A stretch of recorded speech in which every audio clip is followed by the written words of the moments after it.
Hey, hello, and welcome to the Tim Vexel Bob Show. My name is Timothy Vexel Bob. I will be your server this evening. Did you get the menus on the iPad in front of you yet? Look at the iPad in front of you if you want to see the menu. The menu is on the iPad in front of you. Oh, I'm fired already? Oh, I'm fired already. Oh, I'm already getting physically removed from the premises in this same voice I make? Yes, I can't keep talking sarcastically while being thrown out of a manhandle. No, this doesn't stress me out that I'm currently being manhandled. Oh, I broke a tooth because you threw me against a fire hydrant. Oh, because you threw me into a fire hydrant, and now I broke 4 teeth. I broke all of my front teeth, all the ones that make you look good. I lost all the teeth that make you look good. So now I look homeless. Thank you. Oh, that's capitalism for you, kids. I'm not going to censor myself. Everything I'm thinking is coming out. It's coming out. Why do people censor themselves in their own privacy, in their own house? This is my house. I don't care if it's going. It's going onto a platform where you can't just say anything. That will be censored. That's up to the platform to decide what happens with the media, the piece of media that I don't give a shit about it.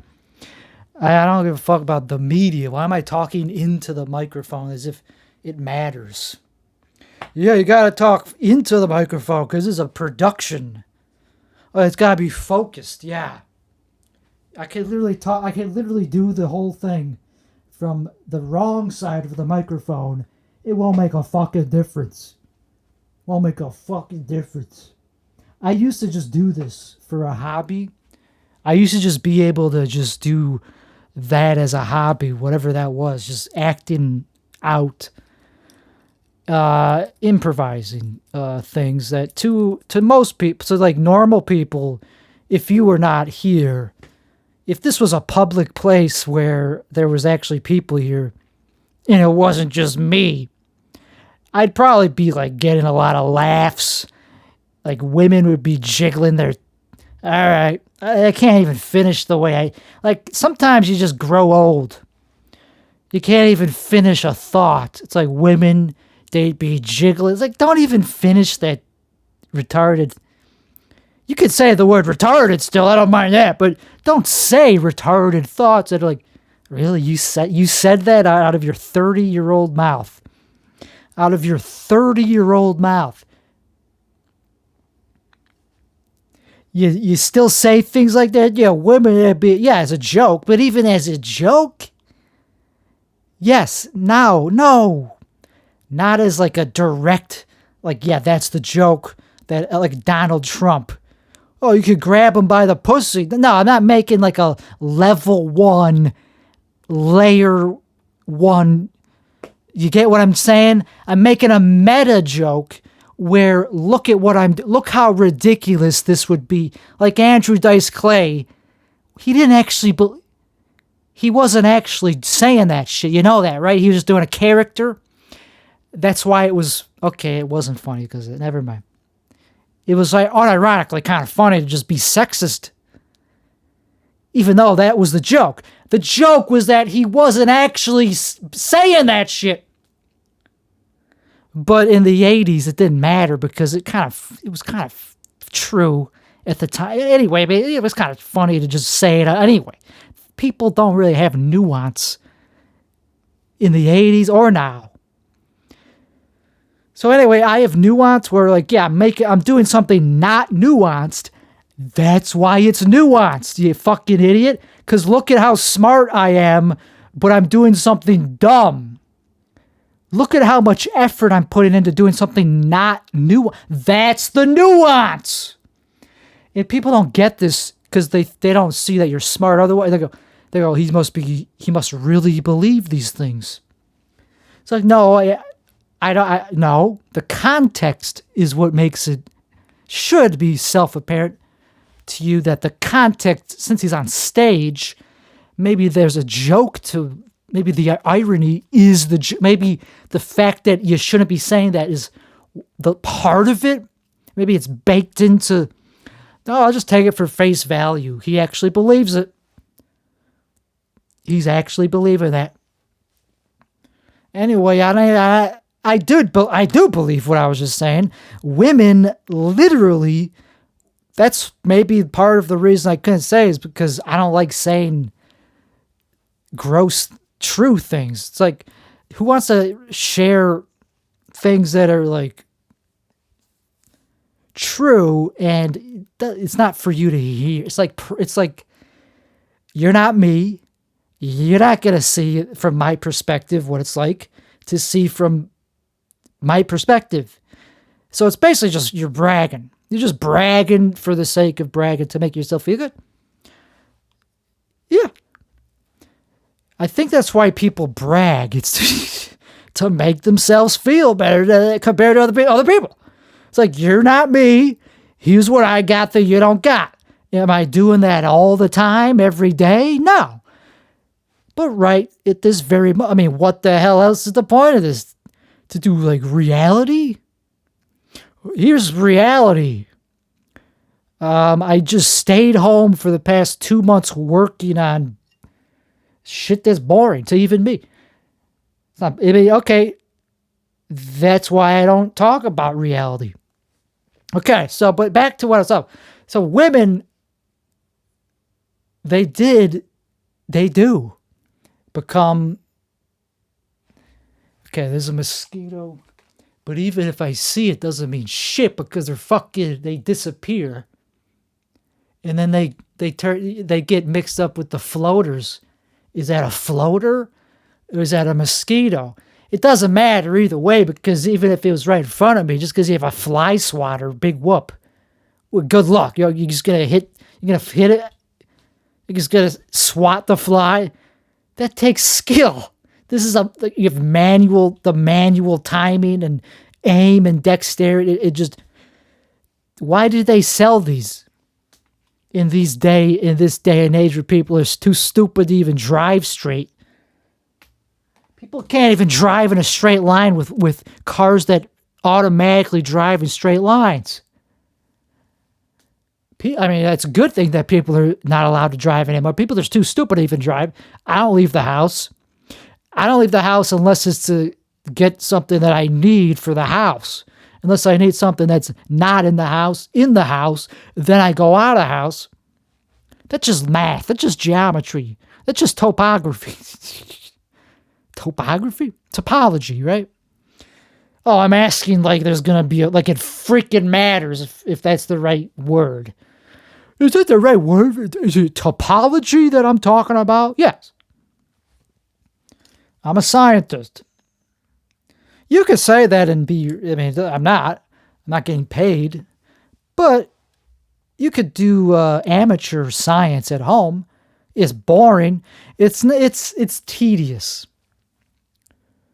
I want to say it's boring because it's working towards, every bit of progress kind of feels like it's part of the fun is the struggle of like, nope, you're not a genius. You didn't discover anything. You discovered that you're wrong. That's the first thing is to even do that that takes effort and skill, and you could do it wrong.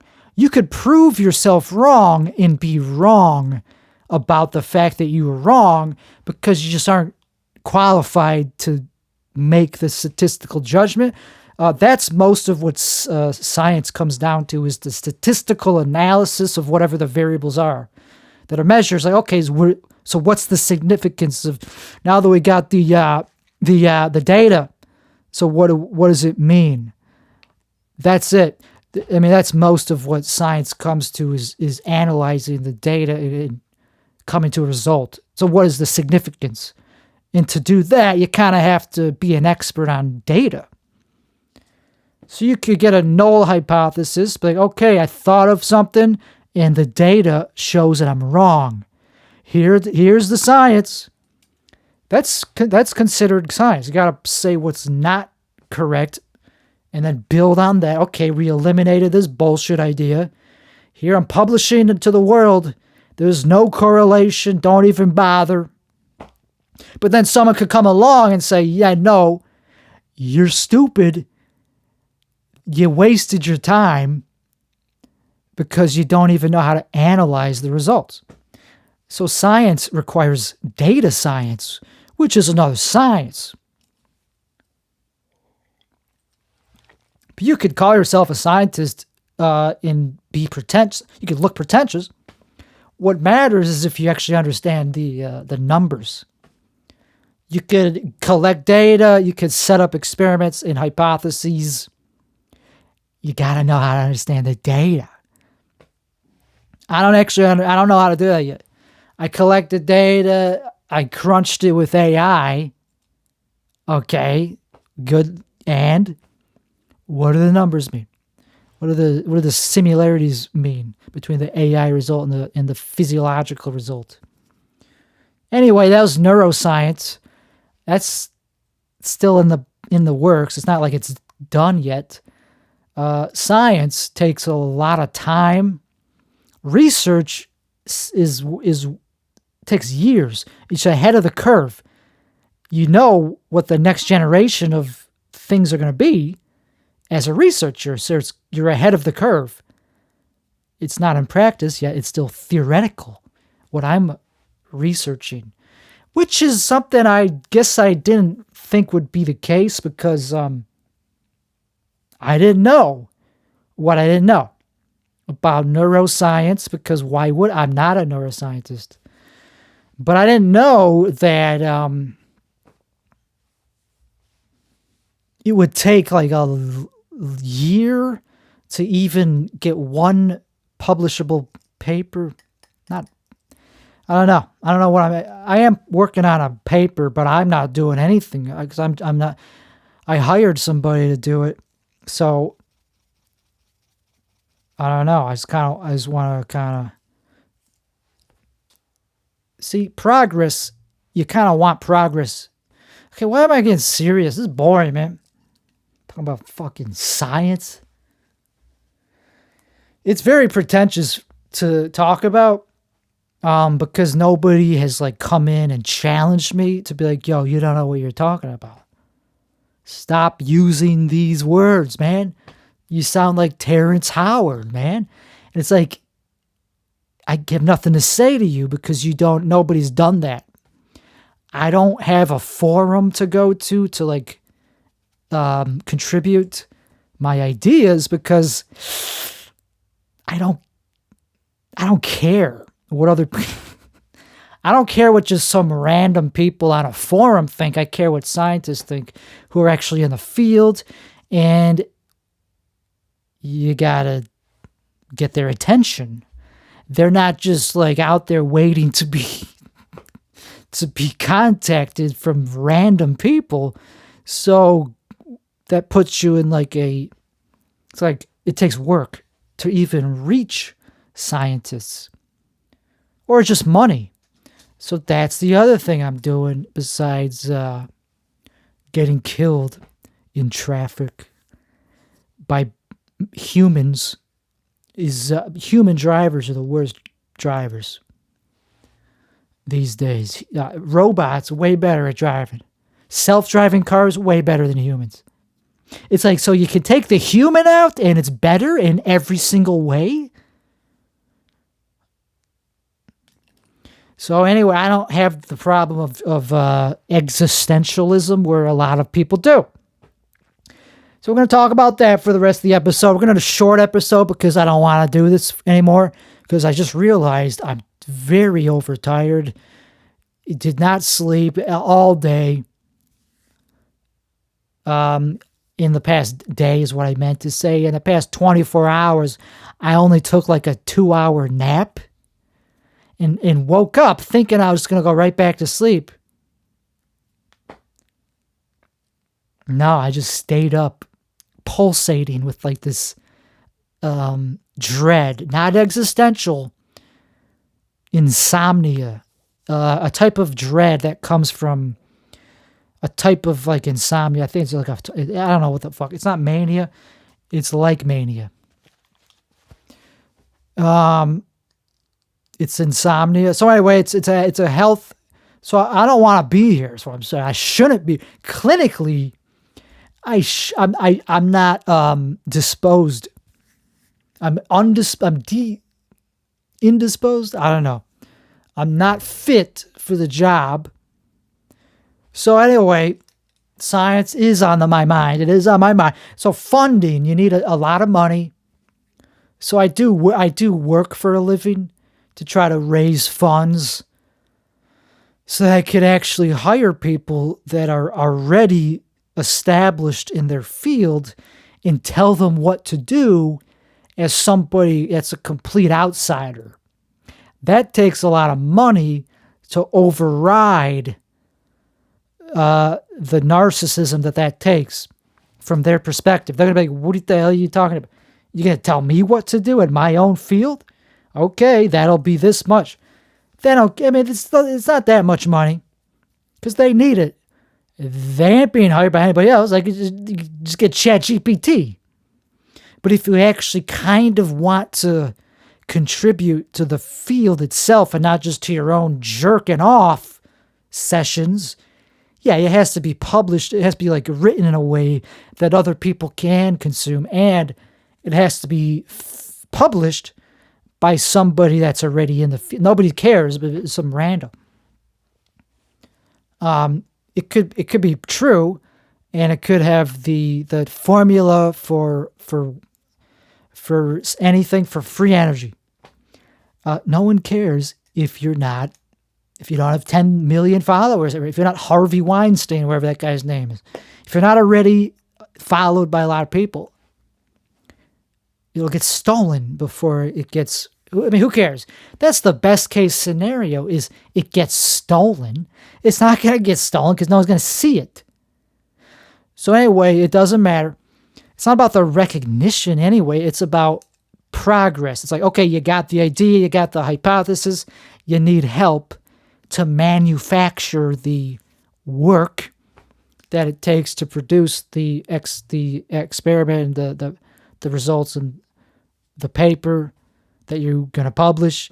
That takes money. That's it. It just takes, and if it's a good idea, they will probably say something along the line. They'll probably say something along the line, like, this is bullshit. We're scientists. We're kind of supposed to tell you when you're wrong, and this is not right. They're probably going to do that, hopefully. If they're good, they're not just like ChatGPT, like, sure, yeah, fuck it. So it takes years, but so why even talk about it if it's years away? There's no practical purpose to knowing anything about what I'm studying. Is there? Other than as a learning tool. No, it's just me. I have a really good model. Her name is Rebecca. She's from Estonia. It's not a poor enough country for a woman to be from. If she knows me, she has to be from like America or some shithole like that to be. I would not date someone from a third world shithole like America. India, yeah. That's some shithole like America where they have highways. They have interstate highways. You can just go from any city just by following the signs. You don't even have to fucking read. You just have to go, Chicago, that way. This way, Chicago. You just have to barely make out the big font of the city, and you'll make it there. I got news for you. You don't need a map. Just look for any of those green signs. It's standard issue. Everywhere in the country, there's these things called interstates. And there's these green signs. And whenever you go under them, it's okay, San Antonio. And if you keep following just the signs, you'll end up in the cities. You might keep going, and you'll be like, what the hell? I thought... It's like, yeah, it doesn't tell you when you're in the city. You have to get off on the exit. If you just keep driving, it won't tell you that you're no longer in the place that you're meant to go. But just follow the exit signs. Like, this arrow, exit now. That's what it means. You'll be in Las Vegas. Just follow this. You could be 1,000 miles from Las Vegas. As long as the sign says Las Vegas, keep going. You don't even need a map. You just have to know that you're in the right country. Okay, so that's a shithole system is the point I'm making. That means any idiot could just come to your city and steal all the beautiful culture, just nullify it all. Just take their dick out from wherever they came from. San Jose. Oh, thank you for coming here. From San Jose. Now we got your shit culture pissing up our shipwreck museum in Whitefish Point or whatever it's called. You know? In northern Michigan. The Upper Peninsula. Oh, thank you. Because there's an interstate system that just brings any dickhead here. It's no longer quaint. The fact that anyone get in a Land Rover, just get off at an exit. The reason I'm doing this is because I used to be a comedian. Yeah. And now I call myself something even worse. Now I call myself a scientist. I guess I wasn't really anything ever anyway. I used to call myself a lot of things that I never really became. So why should I stop now? I was a programmer. I never really did that for a living. I called myself one of those. I still call myself a programmer. I mean, I do it. Do I get paid by other people to do it? No. I wouldn't want to. They said, hey, we want to see if you're good enough to hire. I was like, okay. And they said, yeah, you're not. I was like, okay, well, I wasn't trying to be hired by you. But now I know if I ever want to be hired by people, I don't want to be hired. Now I know I'm not good enough. And I probably wasn't. Why would I want to, if I didn't want the job, yeah, I'd probably not be very good at it. I'm one of those people who I kind of have to want to be doing something to be doing it. Like with this shit right here. What is this? Biology. I'm studying biochemistry and information processing within individual cells. Is that fun to learn about? If you don't want to, probably not. Because it doesn't touch your everyday life. But if you're interested in it, and if you're good at it, then it actually is kind of fun to learn high-level things. It gets boring after a while. Everything, like once you get enough to move on, like, okay, I learned what I needed to know. How long do you have to stay in this? Because I have another thing that I didn't finish talking about. So, existential dread. We're going to get out on this. We're going to stop we're going to wrap it up on this. So, not to compliment myself this whole podcast, so I won't for the next 5 minutes.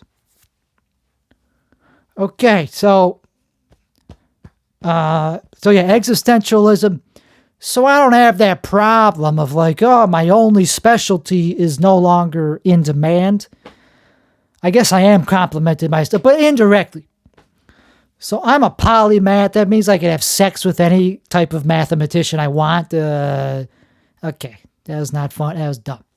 So I'm somebody that's good, that is not good at everything, but that knows how to become good at pretty much everything. There's no limit, except for horse racing. Fuck that, dude. I don't want to do that. But if I did, I'd be good at it. I could become good at anything I want. Nobody has challenged me to become a good horse racer. You know, I just haven't had the reason to try to pursue. But anyway, so I've become not good, but I've become adept at many skills. Not to compliment myself, but many skills, more than you could even imagine. I've become like adept at to where it's more than a hobby, not quite good enough to do as a job because I can't. That's the thing. There's a limit to the level of skill. It's just that there's a plethora of things that I'm mid-level at. So I don't have existential dread from AI. I could just do whatever. I don't have just like a one-trick skill like coding or math or writing, teaching. What's another one that's useless now? A lot of graphic design, web design. Yeah, you still need somebody that knows what they're doing to pull it all together.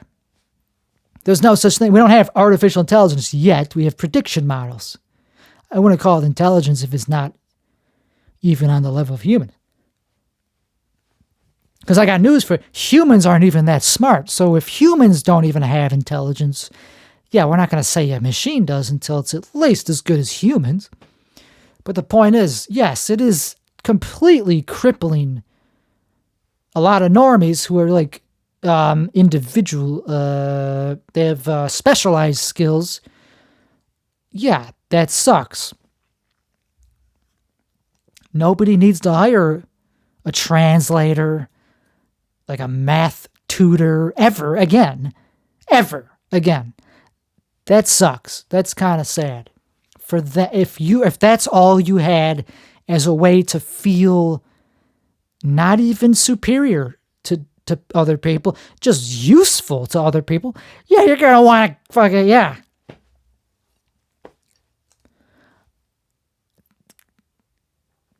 And they're not even, can you even be useful to yourself? That's the big thing. As long as you're useful to yourself, that's the first step. I'm useful to myself where I don't need to be like calling random people for like gigs that are like homework tutoring. I would be an extrovert. That's what extroverts are. They need help. Okay. We're going to end the episode. So how do they get out of it? So what's the solution to this existential dread that a lot of people are facing? A lot of smarter people that do have skills. Academics. They're the ones hit hardest by this, because even if you are an academic writer, who needs you? I mean, unless you're pursuing that,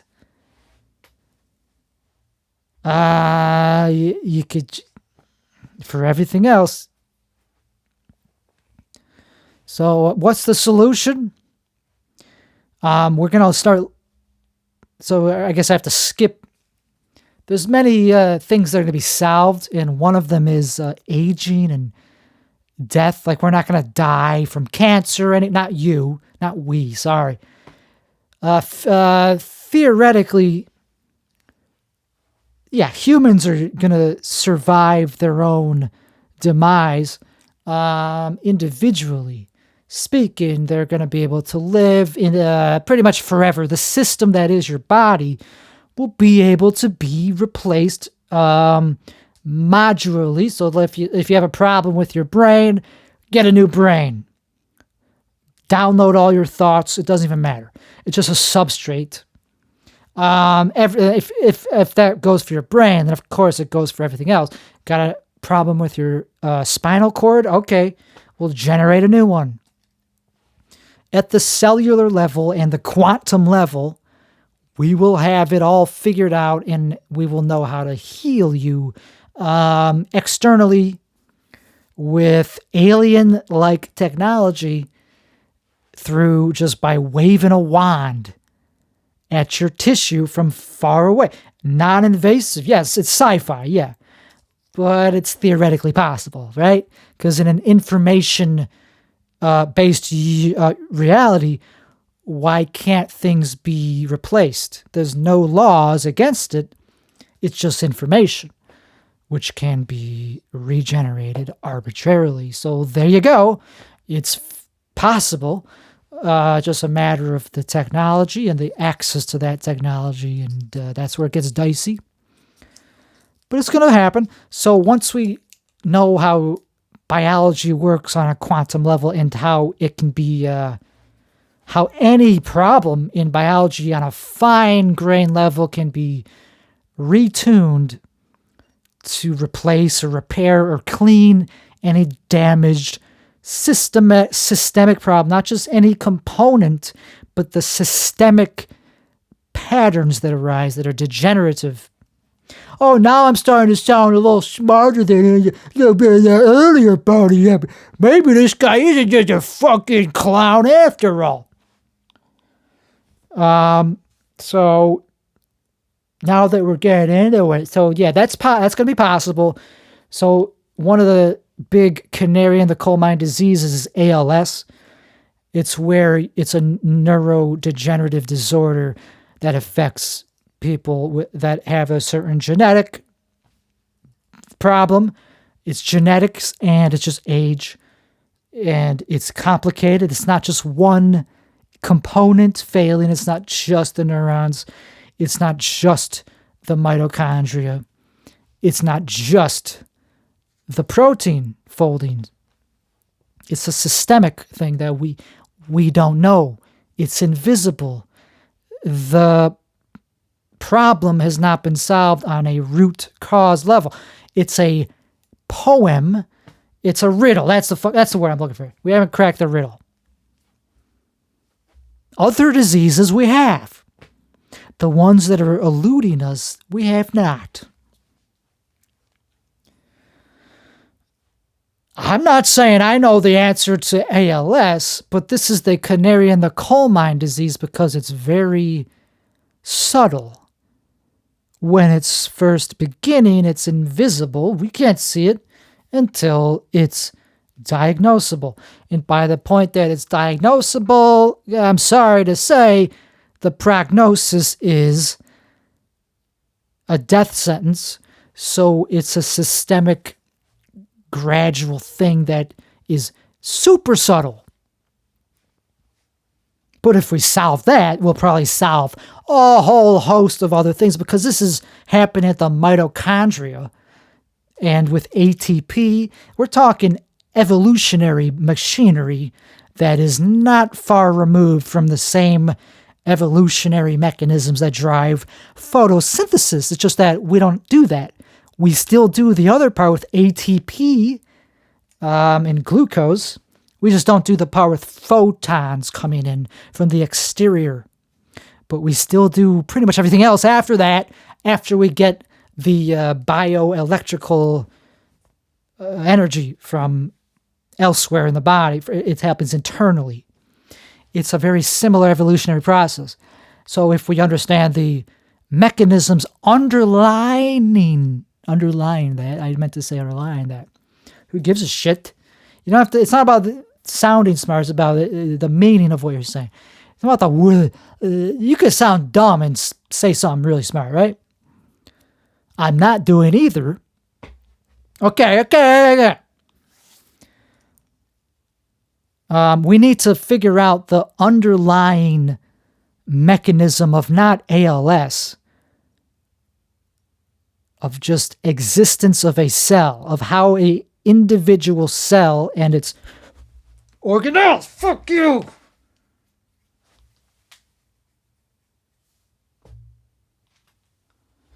All right, sorry to interrupt the show, but I think I just killed a mosquito in midair. I think I grabbed it in midair and it fell, and I saw something in the carpet, but I couldn't find a corpse. I mean, who's going to look at a corpse? Who's going to look at a carpet for a corpse of a mosquito? You know? But I think I got it. Anyway, we'll look back. So anyway, we're not talking about just ALS. We're talking about the organelles. We're talking about enzymes that communicate with ATP, mitochondria, that actually transfer energy within the cell on a nanometer scale. We're talking nanometers. And we're talking just within inside the cytoplasm, not outside, just internal, just how the enzymes communicate with other proteins to accelerate the reactions. The current science just thinks that it just happens by things bumping into each other. Well, I'm suggesting, thanks to my own hard work and curiosity and building metaphorical models, I stumbled upon something that actually is intriguing. The water in the cells, the cellular water, I believe could actually be a medium that's used as a communication system. And I mean on a quantum level, the molecules of water, the actual hydrogen atoms I'm talking about. I'm actually talking about not even the atoms. I'm talking about the individual bonds of the electrons to the nucleus that actually make hydrogen. Those bonds of the atom, the movement, the modulation of those electrical charges, that's what I'm talking about. That's what the enzymes are manipulating. They manipulate they're called phonons. It's real. It's a real thing. We don't know if they manipulate them for real, but we know if they exist. So phonons are a real quantum phenomenon. They're kind of like a particle, but not recognized as a fundamental particle. It's just a tiny vibration that happens in matter and in molecules. At a quantum level, they're very, very minute, teeny tiny, low wavelength, high energy, what do you call it? Vibrations, oscillations, whatever they're called. Phonons. And they happen in every atom, in every molecule.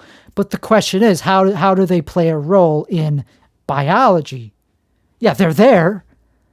They are certainly happening in the scale of biology, at the nanometer scale of what we're talking about with the ribosomes. Yes, DNA. And every other cellular process. That's what we're talking about. That happens at this level.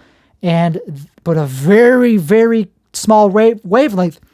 So we're talking femtoseconds. We're talking billions and billions of a second. So it's like so little time has gone by. But it's enough to be manipulatable and to play a role with cellular functioning. At least that's the hypothesis, is that there's a shared energy battery that enzymes can borrow clean, organized energy from this condensate. This comes from physics. I was studying physics and black holes, cosmology, early universe formation, and all that shit. Dark matter. And I was like, okay, I give up on this. What about something completely different but similar? And it landed on landed on cellular information superhighway. So it's probably just bullshit AI slop, but it's still extremely educational if you're new to this. if you have no freaking experience in biology, you're going to learn a lot by spewing junk science to AI, as long as you know what you're doing, as long as you know that it's junk and you're not actually you're not actually like solving any big problems. As long as you just look at it as an educational tool, yeah, it's great. So the thing about that, I don't really feel like it's fucking lame. So Semantic-Phonon Condensate. The core idea is that the water inside a living cell isn't just a passive soup. Instead, the cell actively organizes this water into a coherent, vibrating field that acts as a super fast information and energy network. It's a hidden layer of communication that coordinates the cell's activities. So imagine the inside of a cell is a pond. All the information, all the important molecules like enzymes, proteins are little machines floating in it. When a machine performs a task like breaking down a sugar molecule, it's like dropping a pebble in the pond. This action creates ripples that spread through the water. That's pretty simple, right? It's just vibrations in the water that's already in your cells. It's already there. It was always there since the beginning of life. Abiogenesis started with a I forgot how to say that fucking word. Primordial soup. So we started in water. So yeah, the molecular processes that life emerged from happened in some kind of fluid, some kind of water-like fluid. So there's probably a structure there that is pre-DNA. This is below DNA. It's what the enzymes use to even know where to go to find the DNA. You need the water. You need the matrix of hydrogen atoms that form this organized geometric configuration that is navigable, at least in some limited way, at the nanometer level. Okay, let's keep reading. So then the ripples are special. Two radical additions. The ripples are special. The ripples aren't just random sloshing.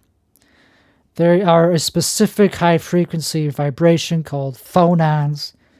Think of them not as water waves, but as sound waves vibrating through the network of hydrogen bonds, connecting all the water molecules.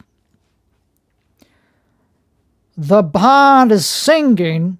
The cell actively pumps energy into this water network. Isn't that cool? It's a network, but it's just water, causing all the tiny ripples, phonons, to synchronize. There you go. It's like how the brain synchronizes to form brain waves. That's actually probably happening in individual cells. How do you think neurons even evolve? Well, it's because they evolved from regular cells that were also using some kind of oscillations internally. Anyways, so not just water waves, they're like sound waves vibrating through the network of hydrogen bonds connecting all the water molecules. They're all connected. The pond is singing. The cell actively pumps energy into this water network, causing all the tiny ripples, phonons to synchronize. Instead of a chaotic mess of crisscrossing waves, they merge into a single coordinated standing wave pattern that fills the whole cell. This is physics. This is what Einstein studied, but it's being applied to biology.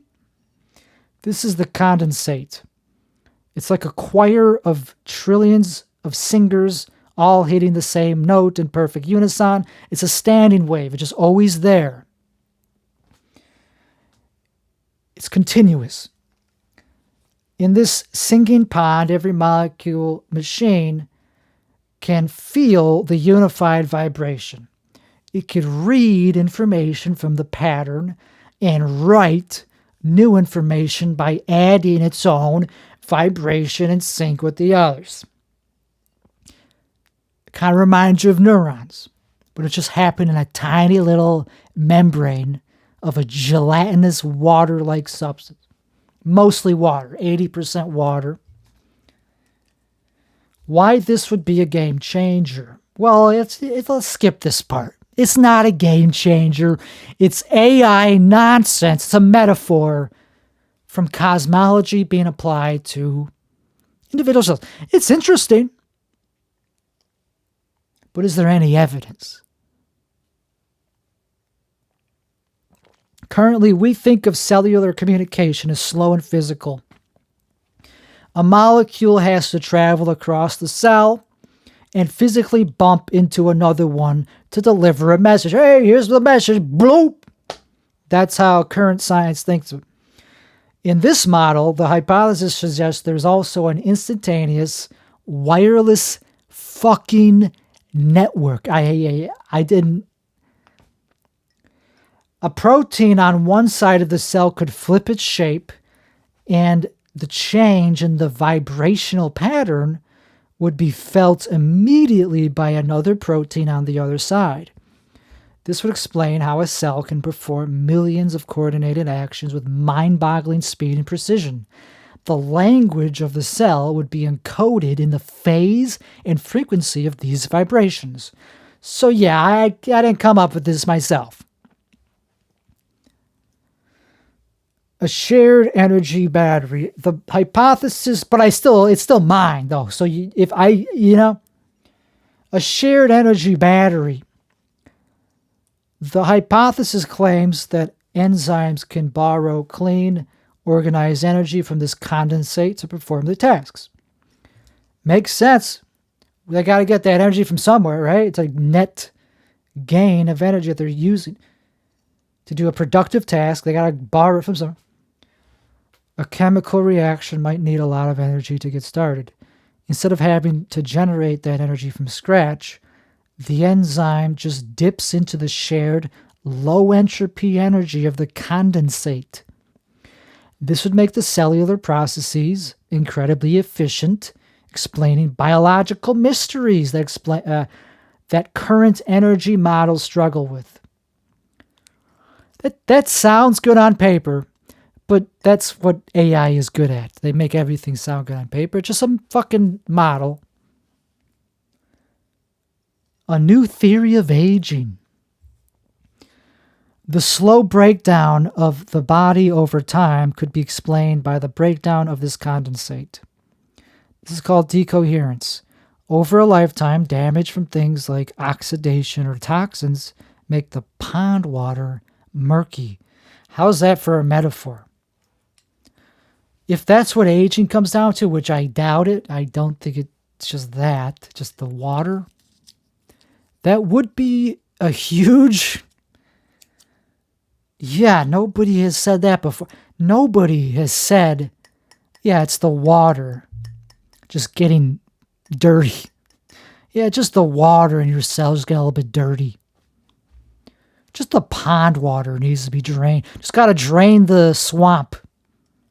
Trump.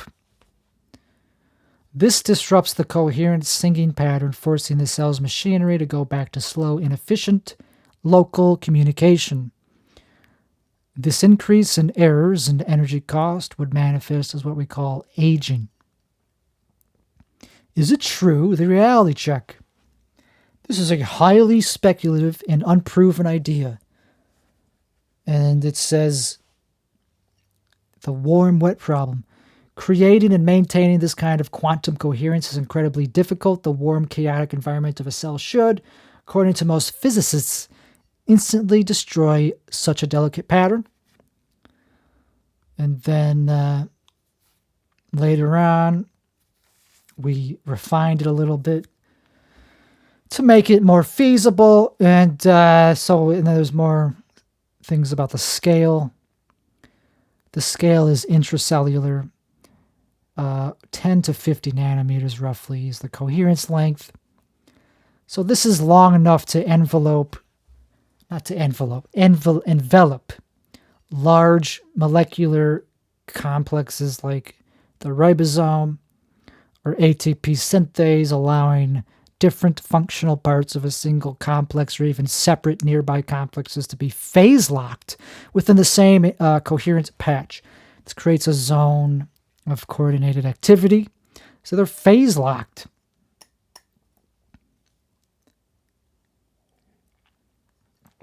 Okay, so think of it as building an internal Wi-Fi network versus the city's fiber optic cables. The Wi-Fi is inside the cells, but every cell also communicates with other cells.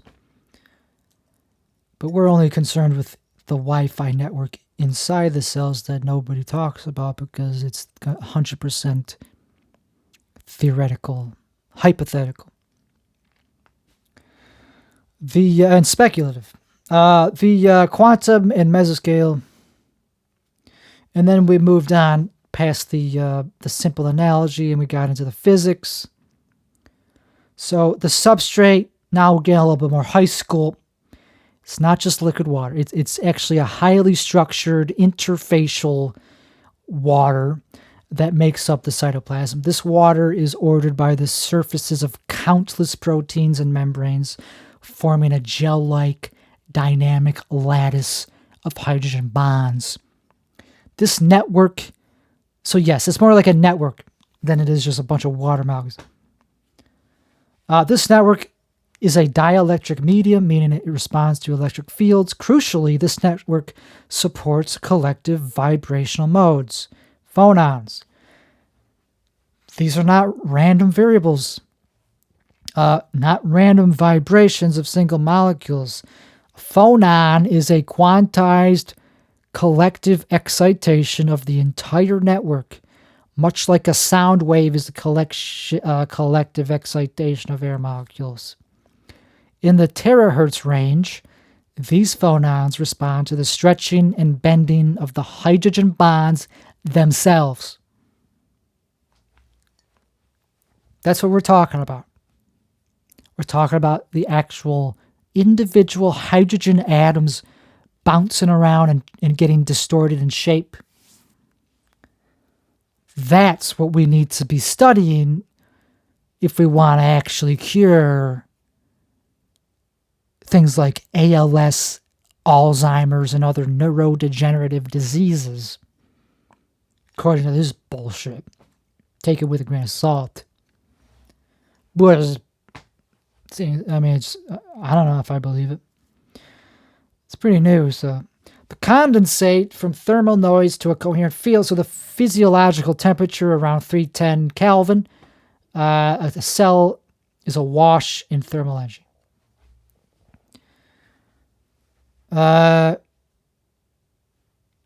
Let's get to this. Okay, so this creates, so the hypothesis, this gets into the actual technicals. So normally this would mean the phonons are incoherent, a chaotic broadband spectrum of vibrations experienced by proteins as random thermal noise. This hypothesis claims that the cell performs a feat of non-equilibrium thermodynamics. You know, that's neat. Through the constant energy turnover of metabolism, the pump, the cell funnels energy selectively into a very narrow band of phonon modes, likely at a frequency where the water network has a natural resonance, probably around 3 terahertz, according to research. This creates a Bose-Einstein-like condensate of phonons. What the fuck? The phonons lose their individuality and enter a single shared quantum state, characterized by a common frequency and phase. The result is a macroscopic quantum effect. A persistent, oscillating, coherent electromagnetic field that permeates the cell's cytoplasm. It's the difference between the chaotic hiss of thermal noise and the pure tone of a laser. Okay, so that gets more in the details, in the mechanism, how information is transcribed.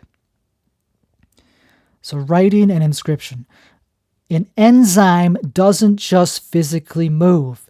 Its conformational change involves a rapid shift in its internal charge distribution, its dipole moment.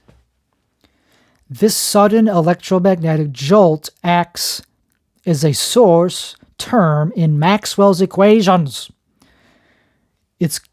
It couples directly into the polar hydrogen bond network, imprinting a specific phase and amplitude modulation onto the existing coherent phonon field. A specific chemical event like ATP hydrolysis thus creates a specific reproducible ripple or packet in the condensate. You still with me? This is true shit here. So then it reads and selects rules. Another enzyme somewhere else in the coherence patch reads the signal. The background phonon field isn't just passive. It actively modifies the potential energy surface for all chemical reactions. A reaction's activation energy barrier can be lowered if its own electronic transition state is in resonance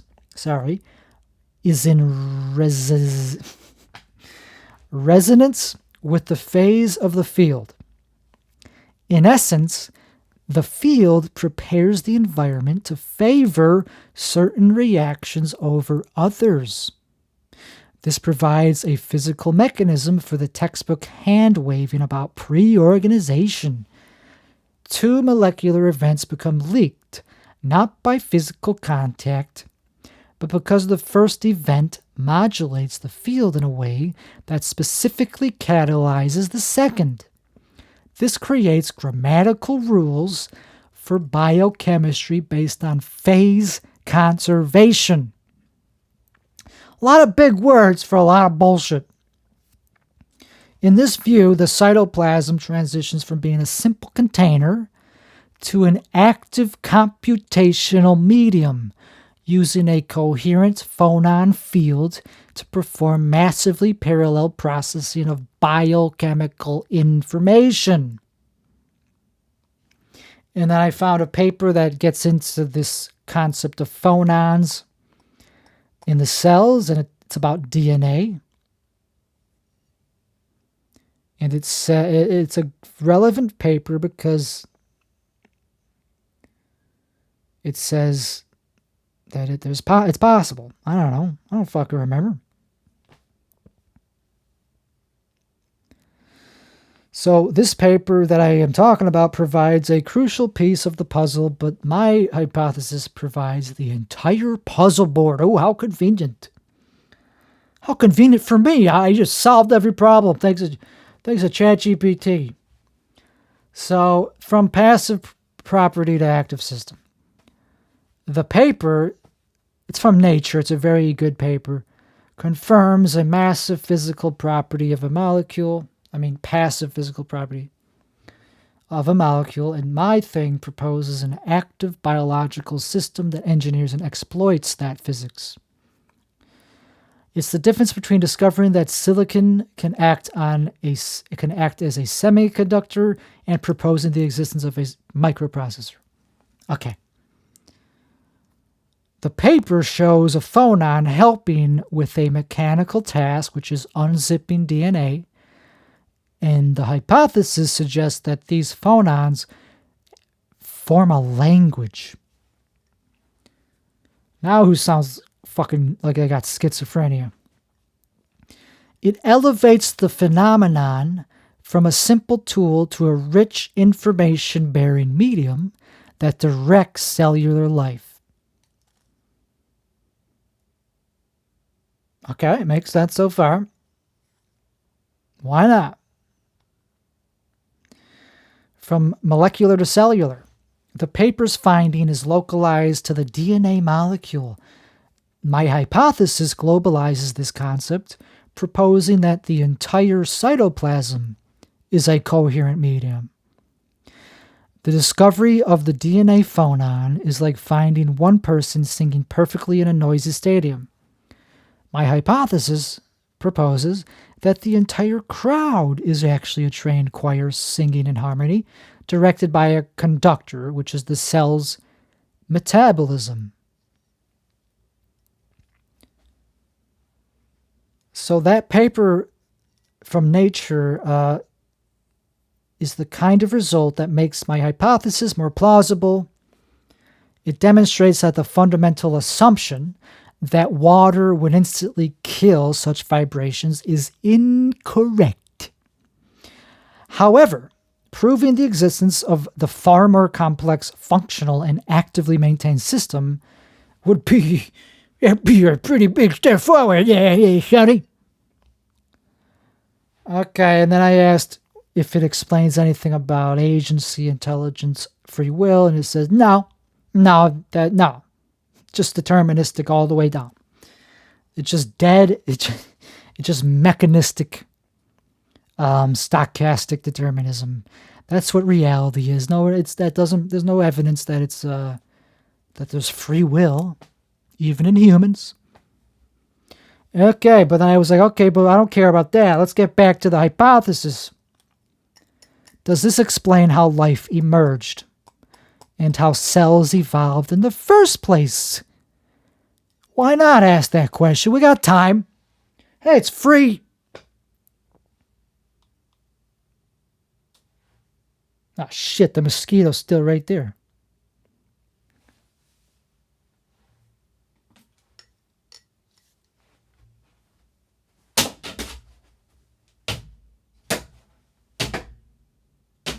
All right. Well, I swung at it again like a freaking loser. I know it's behind there somewhere. All right, so anyway, we're going to do it another few minutes here. It's just that I haven't done this in like a month or something. And when I don't do this, it's because I'm working. I mean, I'm working on my Andrew Dice Clay action. All right, it's not Andrew Dice Clay. It's Timmy Gusto. Hey, I forgot about that. Anyway, we'll do this for another few minutes. See, when I'm not doing shit like this, I'm working. I am addicted to how could you not be addicted to this shit? I was a sleeper cell my whole 35 years, and then this shit comes out. I have a reason to be alive. Okay. So let's keep going. Because if I don't share this, then it's just... Okay. So the hypothesis that's called the Semantic-Phonon Condensate offers a shitty framework. They never say anything bad. So I'm just going to be very realistic here. It's not my first rodeo with AI psychosis. Been doing this for over a year. Non-stop. Not my first rodeo. Okay, so anyway, let's solve this. Let's solve science. Right here, right now. Kaput. Let's put it to bed. Let's put all of science to sleep. Okay, so solving the chicken and egg problem at the origin of life. Essential mystery in abiogenesis, the origin of life, is the interdependence of information like DNA and machinery like protons. You need protons to build and read DNA, but the instructions to build those protons are on the DNA. How could such a system start? The Semantic-Phonon Condensate hypothesis proposes a pre-genetic information system. Before complex digital codes like RNA and DNA existed, it is crazy that they're digital. Before those things existed, information could have been stored and processed as analog patterns in water. I mean, yeah, right? It had to be in water. Imagine a simple self-sustaining chemical reaction, a primitive form of metabolism, taking place in the primordial soup. This reaction, acting as a node, would inevitably create vibrations in the surrounding water. Okay. Makes sense so far. I could get down with that. If a particular vibrational pattern happened to physically stabilize a collection of lipids, causing them to form a protective bubble, a protocell, a powerful feedback loop is born. The reaction sustains itself, and the physical pattern it creates builds its own container. So in essence, the hypothesis is that life formed from sound. And by that, I don't literally mean sound waves. I mean something that is effectively the same thing as sound. It's an analog of sound.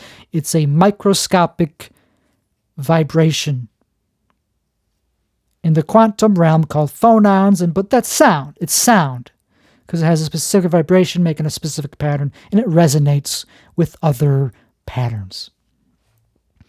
In this scenario, I didn't finish that. Okay.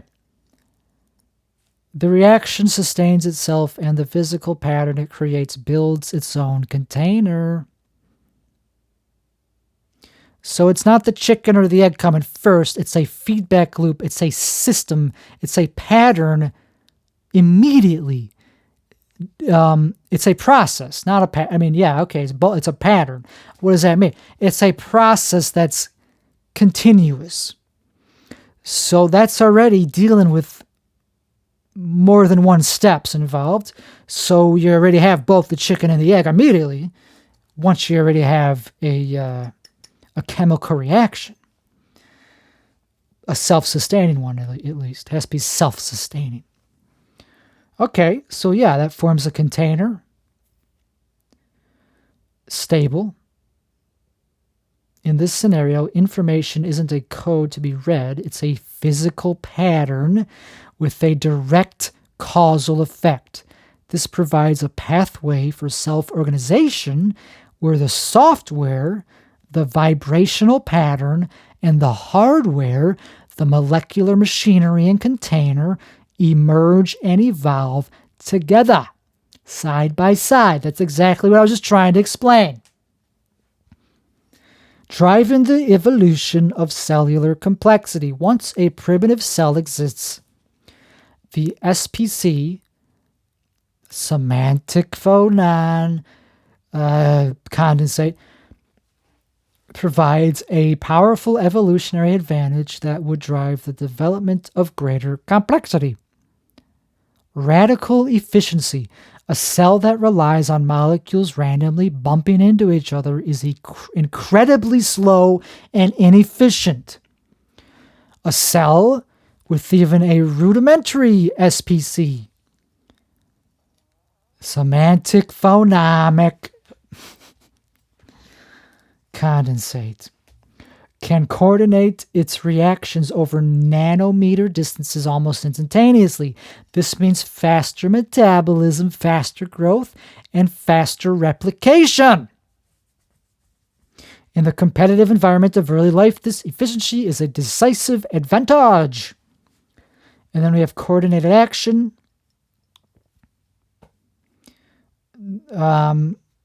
That's how you get step-by-step, more complicated processes, more complicated reactions, multi-step, same process. A reaction produces a molecule. B from A could create a phonon pattern that selectively catalyzes the next reaction, turning B to C. Scaffold for genetics, and then the SPC provides the perfect scaffold for genetics to evolve upon. A cell's software, the collection of successful phonon patterns that coordinate its metabolism, would be transient and dependent on the environment. There would be immense selective pressure to develop a more stable, permanent way to store and replicate this information. Molecules like RNA and eventually DNA are the ultimate hard drive for storing the information that was initially discovered and processed in the RAM of the cytoplasmic water. In this view, the genetic code didn't arise in a vacuum. It evolved to lock in and make heritable the successful computational routines that were already being executed by the cell's physical phonon-based operating system. Okay, we're almost done here. Almost read the entire hypothesis and all its implications. The challenges, did I even mention those? Yeah, the challenges, it's really hard to detect femtosecond vibrations inside a tiny cell. Very hard to detect. We just can't detect it yet. It's just the technology doesn't exist to detect it. Neurodegenerative diseases. So now we're going to talk about the fun part, which is the implications of if it's true. If the Semantic-Phonon Condensate hypothesis is true, its most significant implications would be for diseases like metabolic inefficiency, protein misfolding, and the fundamental processes of aging. Oh, so I can just become a trillionaire forever? I'll just be a trillionaire if I capitalize on. And if it's true and people capitalize, so they'll be just trillionaires. But besides that, it's not about the money. It's about saving people's lives. So anyway, this is perhaps the most direct and profound area of impact is neurodegenerative diseases. Isn't that crazy? I was studying black holes, and that's how I got to this. I wasn't guiding the thing towards this. Okay, I'm tired of talking here. Okay, so diseases like Alzheimer's, Parkinson's, and Huntington's are fundamentally characterized by the accumulation of misfolded protein and cellular energy deficits. Ooh, that's convenient. That's exactly what I was fucking studying in this hypothesis, is the proteins and energy deficits. That's not a coincidence. It's like a big coincidence. That is a coincidence, because I'm also interested in this. Okay, so aging as decoherence. The hypothesis frames aging as the gradual decoherence of the cell's phonon field. I don't think it's that simple. Increased error rates as the field breaks down. The precise coordination required for complex processes like protein folding and quality control would fail. This would lead to a higher rate of misfolding errors. Energy deficits. The brain is incredibly energy intensive. Okay, got the hiccups. A less coherent condensate would mean less efficient ATP production, starving neurons of the energy they need to function and repair themselves. I mean, that just makes sense. A therapy based on this idea would not target a single protein like amyloid beta. Instead, it would aim to retune the cell's physical environment. Okay, now we're getting into alien tech. This is next-gen, world domination, futuristic, sci-fi level tech that we're talking about. It would retune the cell's physical environment to restore coherence, thereby improving the efficiency of all protein folding and energy systems simultaneously. So it solves the root problem by retuning the actual vibrations. It's like music. It's like tuning a guitar. Metabolic and mitochondrial disorders. The SBC hypothesis suggests that the condensate is a shared information battery that makes cellular energy production radically efficient. Diseases of metabolism would therefore be diseases of decoherence. Oh, wouldn't that make all the physicists happy? Mitochondrial diseases. These genetic disorders directly impair the cell's ability to produce ATP. The SPC could explain the wide variation in symptoms, as the severity could depend on how well the rest of the cell's condensate can compensate for the faulty mitochondrial nodes. Therapies might focus on boosting overall cellular coherence to support the struggling mitochondria. Type 2 diabetes. This condition involves inefficiency in how the body uses stored energy, glucose. At the cellular level, insulin resistance could be linked to a breakdown in the signaling cascades that the SPC coordinates. Improving the coherence of the phonon field could make cells more responsive and metabolically efficient. Cancer cells famously, who cares about cancer? Okay, reprogram their metabolism, a phenomenon known as the Warburg effect, to favor rapid growth over efficiency. This altered metabolic state would necessarily involve a different phonon signature. It's possible that cancers induce a specific kind of decoherence to fuel its chaotic growth, and therapies could be designed to disrupt this pathological vibrational state. So all it comes down to is a vibrational state. It's like they were right. These yogis and these yoga people, like, it's about your vibrations being out of tune. Yeah, that's right. It's just very, very, very subtle. We can't measure it yet. Diseases of aging. The hypothesis explicitly states that gradual decoherence is a root driver of aging. This positions the SPC as an essential mechanism for a wide range of annual aging declines. Muscle wasting. The loss of muscle mass and function with age could be tied to the inability of muscle stem cells to maintain their energetic and repair functions due to a fading condensate. Wouldn't that be great if all of these issues just came down to just water being too cloudy? Cataract, same thing. The clouding of the eyes. Lens is a classical example of age-related protein, crystalline misfolding and aggregation. This is precisely the kind of error the SPC hypothesis predicts would increase as the condensate decoheres. There you have immune senescence.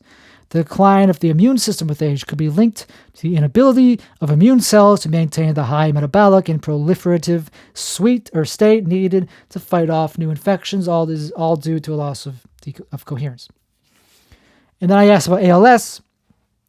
Yes, ALS is an exceptionally relevant disease. For this framework, in fact, it could be considered a textbook example of a disease that this hypothesis would aim to explain. ALS involves the progressive failure and death of motor neuron cells that are extremely long, have massive energy demands, and must function flawlessly for decades. The hypothesis offers a new lens through which to view why these specific cells are so vulnerable.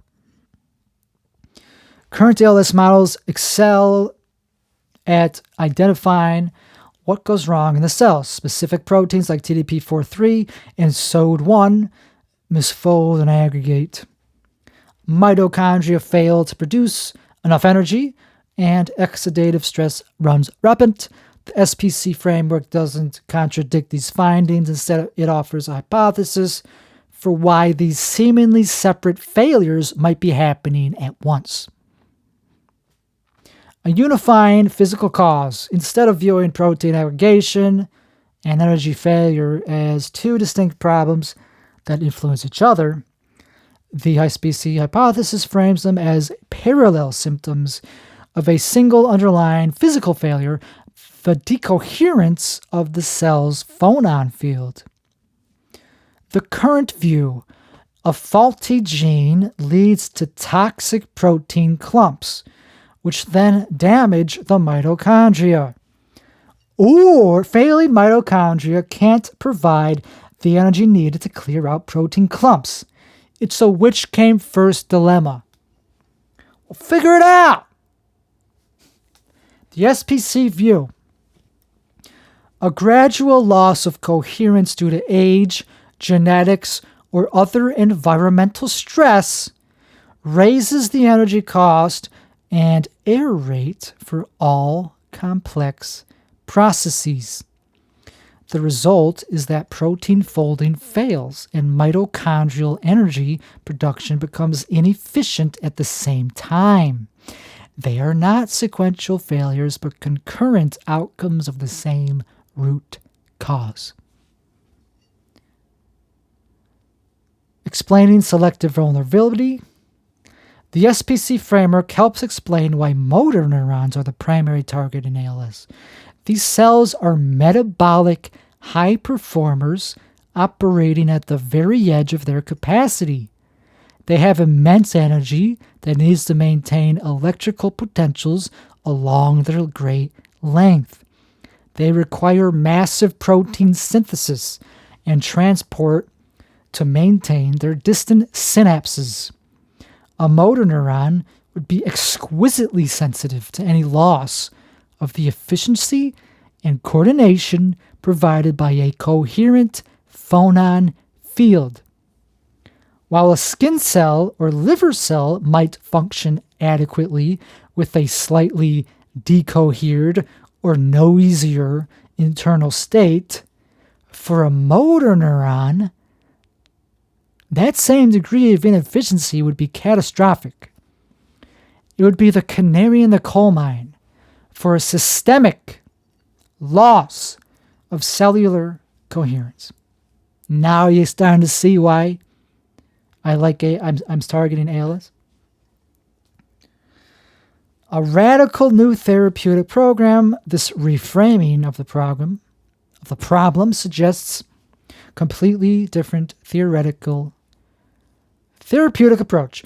Current strategies are largely aimed at the downstream symptoms, developing drugs to break up protein aggregates or to boost mitochondrial function.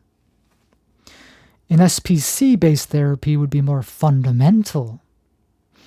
It would aim to restore the physical coherence of the intracellular environment. The goal would be to not target a specific chemical pathway, but to retune the cell's physical operating system. Ooh, it sounds so good on paper, man. This would involve using precisely tuned terahertz fields to externally pump the condensate, or developing drugs that alter the properties of intracellular water to better support the formation of a coherent field. Maybe you could just do it with drugs. The therapeutic bet would be that if you could restore the underlying physical coherence, the cell's own machinery will once again have the efficiency and coordination needed to solve its own problems, clearing out protein aggregates and producing energy effectively. Just gotta get the vibe right. Are you fucking kidding me? I get why people go insane after reading. I get why this causes psychosis. Okay, so that's the therapeutic bet, that it would just allow the cells to work like normal and clean themselves up because the vibe would be correct. So it would cause cohesiveness. Like, oh, we can see what's going on. We can see. Thank you. You got the shit out working correctly. It shifts the focus from fixing the broken parts to restoring the integrity of the entire system. I like that so much. It restores the integrity. It doesn't have to replace anything. It's fucking amazing. It's a miracle. The small caveat, if it's true, if it's even remotely true, right now it's a speculative hypothesis, baby. Got to start somewhere, but anyway, I'm full of them. And that was just one of them that I wanted to share. This week's show. Here we go right away. What is it?